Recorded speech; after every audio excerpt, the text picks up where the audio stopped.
Hi, this is Evan Unruh from Enlightened Workshops, and today we're talking about emotional sobriety and how practicing emotional sobriety is really the same thing as replacing fear as your higher power.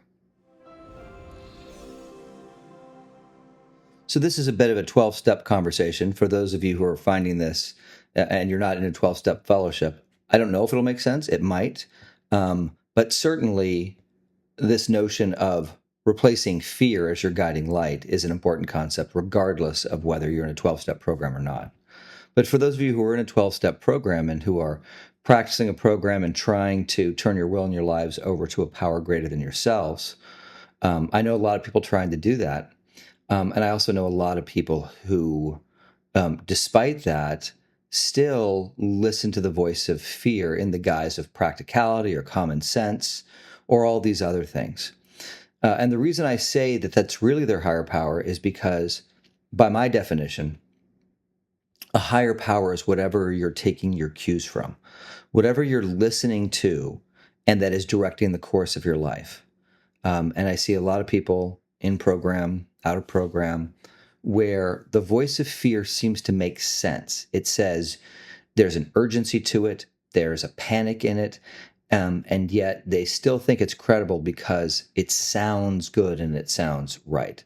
So, for example, I had a good buddy, and he wasn't earning enough money, and uh, uh, he said, "I have to provide for my family." And he was a little bit angry about it, and I could hear from the tone of his voice that that idea that he was listening to, that message that he was listening to, was coming from fear and panic, and so it couldn't be the truth, because in truth we are always all okay in every moment.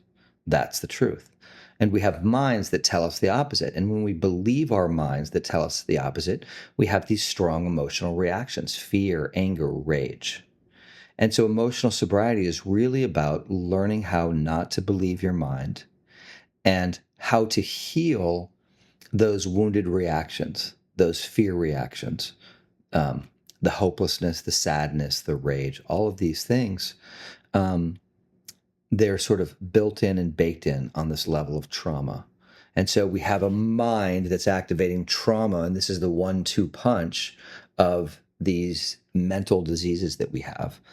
And so emotional sobriety is starting to see through that.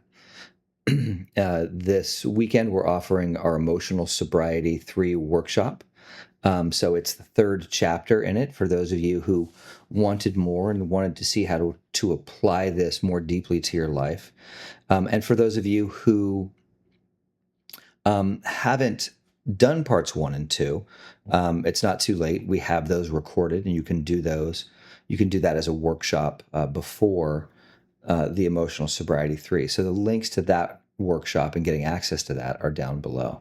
So I hope you'll join us. I hope you'll join us on going to this next level of emotional sobriety, how to really apply it moment by moment, day by day, so you can start to get some relief from these powerful emotions that take you over. Okay, hopefully I'll see you there. And if not, I'll see you somewhere else, hopefully. All right. Cheers. Have a great one. Thank you.